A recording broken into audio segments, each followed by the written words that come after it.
ഉണക്കമുന്തിരി വീട്ടിലുണ്ടോ? എന്നാൽ നമ്മുടെ ആരോഗ്യം നിലനിർത്താനുള്ളൊരു മാർഗം മഹാനായ അലി ഇബ്നു അബി ത്വാലിബ് തങ്ങൾ പഠിപ്പിച്ചു തന്നത് ഇൻഷാ അല്ലാഹ് ഞാൻ പറഞ്ഞുതരാം. ആരോഗ്യം അള്ളാഹു നൽകിയ വലിയൊരു അനുഗ്രഹമാണ്. നമ്മൾ ഈ ജിമ്മിൽ പോകുന്നതും ഓടാൻ പോകുന്നതും ചാടാൻ പോകുന്നതും ഒക്കെ എന്താ, നമ്മുടെ ആരോഗ്യം നശിച്ചു പോകാൻ പാടില്ല, അത് നിലനിന്ന് കിട്ടണം എന്നാണ് അല്ലേ. പ്രശ്നങ്ങളൊന്നും ഇല്ലാതെ നമ്മുടെ ബോഡി ഒന്ന് ഫിറ്റായി കിട്ടണം, ഈ ഒരു ആഗ്രഹത്തോടു കൂടിയിട്ടല്ലേ. എന്നാൽ നമ്മൾ കഴിക്കുന്ന ഭക്ഷണങ്ങൾ അതുപോലെ നമ്മുടെ ജീവിതക്രമങ്ങളൊക്കെ കാരണം പലപ്പോഴും നമ്മുടെ ആരോഗ്യം മോശപ്പെട്ടു പോകാറുണ്ട്. എന്നാൽ നമ്മുടെ കയ്യിലുള്ള ചെറിയൊരു മരുന്ന് നമുക്ക് ഇൻഷാ അല്ലാഹ് തയ്യാറാക്കാം.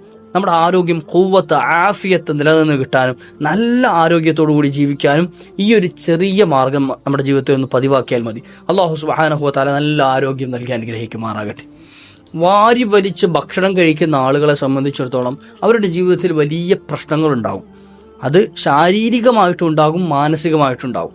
ജീവിതത്തിൽ പലപ്പോഴും നമ്മൾ നേരിടുന്ന പല പ്രശ്നങ്ങളും നമ്മളുടെ ഭക്ഷണത്തിലുള്ള ക്രമക്കേട് കൊണ്ടാണ്. വെറുതെ പറയുകയല്ല, വീഡിയോ മുഴുവനായി കേൾക്കുക, എന്താണ് കാരണം എന്ന് നമുക്കൊന്ന് കേട്ടു നോക്കാം.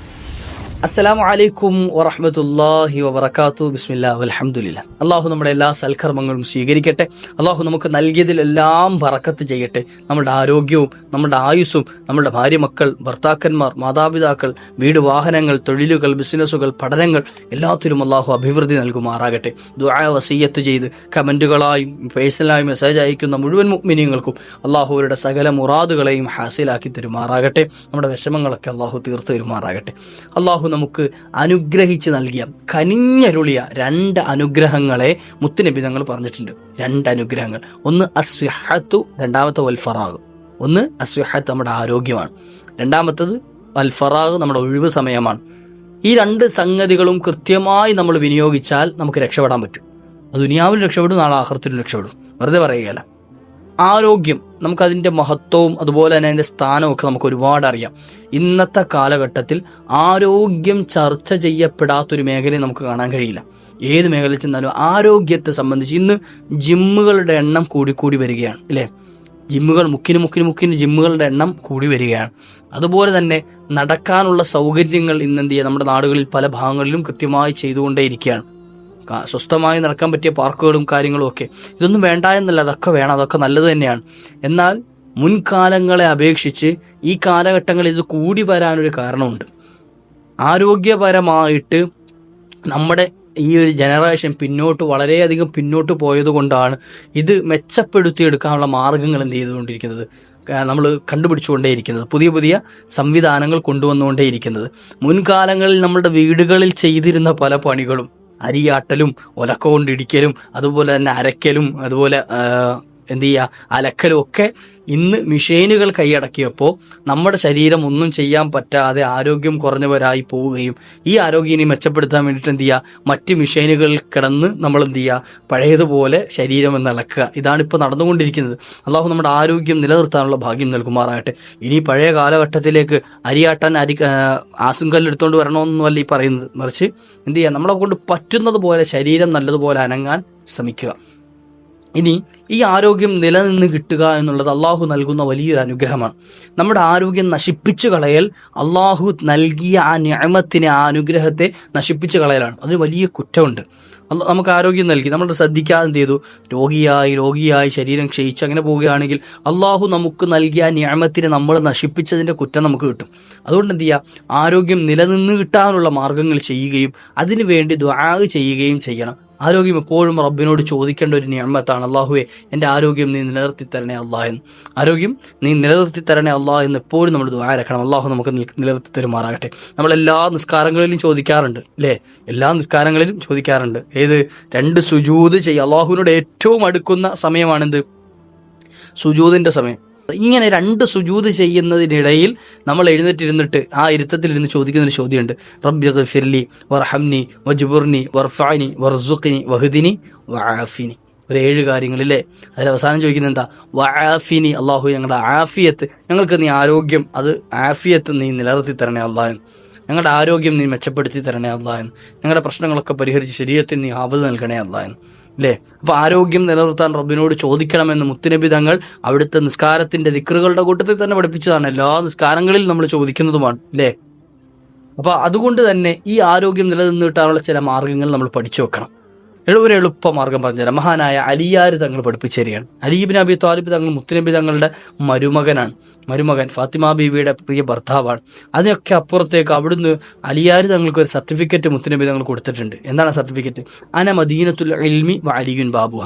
ഞാൻ ഇൽമിൻ്റെ വലിയ പട്ടണമാണ് എങ്കിൽ ആ പട്ടണത്തിലേക്ക് കടന്നു വരാൻ പറ്റിയ ഒരു കവാടമാണ് അലിയാർ തങ്ങൾ. അതായത് എൻ്റെ അറിവിൻ്റെ ഒരു അംശം ആരിലേക്ക് ഉണ്ട്? മഹാനായ അലിയാർ തങ്ങളിലേക്ക് കൊടുത്തിട്ടുണ്ട് എന്ന്. അലിയാർ തങ്ങൾ വലിയ അറിവുള്ള പണ്ഡിതനായിരുന്നു എന്ന് നബി തങ്ങൾ പഠിപ്പിച്ചു കൊടുത്ത ആ ഇൽമുകളുടെ വലിയൊരു കൂമ്പാരം മഹാനായ അലി ഇബ്നു അബി ത്വാലിബ് തങ്ങളുടെ കയ്യിലുണ്ട്. അപ്പോൾ അതുകൊണ്ട് തന്നെ അലി ഇബ്നു അബി ത്വാലിബ് തങ്ങൾ പഠിപ്പിച്ച ഒരു മാർഗമാണിത് ഞാനിന്ന് പറയാൻ പോകുന്നത്. എന്താണ് ചെയ്യേണ്ടത്? നമ്മുടെ കയ്യിൽ ഉണക്കമുന്തിരി ഉണ്ടെങ്കിൽ ഒരു 7 എണ്ണം എണ്ണിയെടുക്കുക. ഒരു 7 ഉണക്കമുന്തിരി എണ്ണിയെടുത്തതിന് ശേഷം ഈ കാണുന്ന ദുആ, ഞാൻ ഈ പറയുന്ന ദുആ അത് ഒന്ന് ഓതുക. ഏതാണ് ആ ദുആ? അല്ലാഹുമ്മ നവ്വിർ ബി കിതാബിക ഖൽബി വശ്റഹ് ബിഹി സദ്രി വഅത്ലിഖ് ബിഹി ലിസാനി ബിഹൗലിക വഖുവ്വതിക വലാ ഹൗല വലാ ഖുവ്വത ഇല്ലാ ബില്ലാഹിൽ അലിയിൽ അദീം. ഒന്നുകൂടെ പറഞ്ഞുതരാം. അല്ലാഹുമ്മ നവ്വിർ ബി കിതാബിക ഖൽബി വശ്റഹ് ബിഹി സദ്രി വഅത്ലിഖ് ബിഹി ലിസാനി ബിഹൗലിക വഖുവ്വതിക വലാ ഹൗല വലാ ഖുവ്വത ഇല്ലാ ബില്ലാഹിൽ അലിയിൽ അദീം. ഈ ഒരു ദുആഇനെ ചൊല്ലുകയും അതിലേക്ക് ഇഷ്ഫി എന്ന് മന്ത്രിക്കുകയും ചെയ്യുക. ഒരു 7 സബീബ്, ഉണക്കമുന്തിരി അതെടുത്തിട്ട് അതിലേക്ക് എന്ത് ചെയ്യുക? ഈ ഒരു ദുആ ചെയ്തിട്ട് ഒന്ന് മന്ത്രിക്കുക. 3 തവണ ഈ ഒരു ദുആ ചൊല്ലിയിട്ട് അതിലേക്ക് മന്ത്രിച്ച് ആ ഉണക്കമുന്തിരി എല്ലാ ദിവസവും കഴിക്കുകയാണെങ്കിൽ, അങ്ങനെ എല്ലാ ദിവസവും കഴിക്കുകയാണെങ്കിൽ എന്ത് ചെയ്യും? അയാളുടെ ആരോഗ്യം നിലനിന്ന് കിട്ടുകയും ശരീരത്തിൽ കടന്നുകൂടിയിട്ടുള്ള മാരകമായ രോഗങ്ങളടക്കം മാറിപ്പോകാനുള്ള മാർഗമായി അതിനെ സ്വീകരിക്കാൻ പറ്റുന്നതാണ്. നമ്മുടെ ശരീരത്തിൽ അടിഞ്ഞുകൂടിയിട്ടുള്ള കൊഴുപ്പുകൾ ഇല്ലാതെയായി ശരീരത്തിനെ മെച്ചപ്പെടുത്തിയെടുക്കാൻ, ശരീരത്തിൽ കടന്നുകൂടിയിട്ടുള്ള നമ്മൾ പേടിക്കുന്ന ചില രോഗങ്ങളുണ്ട്, അത്തരത്തിലുള്ള രോഗങ്ങളെയൊക്കെ ഇല്ലാതെയാക്കി എന്ത് ചെയ്യുക? ശരീരം ആരോഗ്യത്തോടു കൂടി നിലനിർത്താൻ പറ്റുന്ന ഒരു എളുപ്പ മരുന്നാണ് മഹാനായ അലിയാർ തങ്ങൾ പഠിപ്പിച്ചു തന്നത്. നമ്മുടെ ജീവിതത്തിൽ പതിവാക്കാൻ പറ്റിയതല്ലേ ഇൻഷാ അല്ലാഹ്. ഇനി എന്ത് ചെയ്യുക? ഒരു തവണ ഇനി എല്ലാ സമയത്തൂടെ ഓതാൻ, ഇപ്പം എല്ലാ ദിവസവും ഇതുപോലെ ഓതിയെടുക്കാൻ ബുദ്ധിമുട്ടുള്ളവരാണെങ്കിൽ ഒരു 7 കൂട്ടം കുറച്ചെടുത്തിട്ട് എന്ത് ചെയ്യുക? ഓതി ഒറ്റ ഊതൽ അതിലേക്ക് ഊതുക. എന്നിട്ട് ഓരോ ദിവസവും 7 എണ്ണം വെച്ച് എന്ത് ചെയ്യുക? കഴിക്കുക. പ്രത്യേകം ശ്രദ്ധിക്കേണ്ടത് 7 എണ്ണം വീതം എടുത്തു വെച്ചിട്ടാണ് ഓതേണ്ടത്. അല്ലാതെ മൊത്തത്തിലൊരു പാത്രത്തിലേക്ക് കൊണ്ട് ഊതിയിട്ട് എന്ത് ചെയ്യുക? അതിൽ നിന്ന് 7 എണ്ണം പിറക്കി തിന്നതല്ല. മറിച്ച് 7 എണ്ണം എടുത്തു വെച്ചു, പിന്നെ 7 എണ്ണം അങ്ങനെ എന്ത് ചെയ്യുക വെച്ചിട്ട് ഒരു വട്ടം ഊതി, ഒരു 3 തവണ ഊതിയതിന് ശേഷം മൊത്തത്തിൽ ഇഷ്ഫി എന്ന് എന്ത് ചെയ്യുക? ഊതി അതിൽ നിന്നും ഓരോന്നും കഴിയുക. ഏറ്റവും നല്ലത് എല്ലാ ദിവസവും ഓതിയിട്ട് എന്ത് ചെയ്യുക? കഴിക്കലാണ്. ഇൻഷാ അല്ലാഹ്. അല്ലാഹു സുബ്ഹാനഹു വ തആല നമ്മുടെ ആരോഗ്യം നിലനിർത്തി തരുമാറാകട്ടെ. ആരോഗ്യം ശ്രദ്ധിക്കണം. ആഫിയത്ത് നിലനിന്ന് കിട്ടിയാലാണ് നമുക്ക് ഇബാദത്തുകൾക്ക് നല്ല ഉന്മേഷം ഉണ്ടാകുക. ഇല്ലേ? മുത്തുനബി തങ്ങൾ പറഞ്ഞിട്ടുണ്ട്, ആരോഗ്യത്തോടുകൂടി ചെയ്യുന്ന അമലുകൾ, ഇല്ലേ, നമ്മൾ ആരോഗ്യമുള്ള സമയത്ത് ചെയ്യുന്ന അമലുകൾ, അതാണ് റബ്ബ് സുബ്ഹാനഹു വ തആലയ്ക്ക് നമ്മൾ ആരോഗ്യമില്ലാത്ത സമയത്ത് ചെയ്യുന്ന അമലുകളെക്കാൾ ഏറ്റവും ഇഷ്ടമെന്ന്.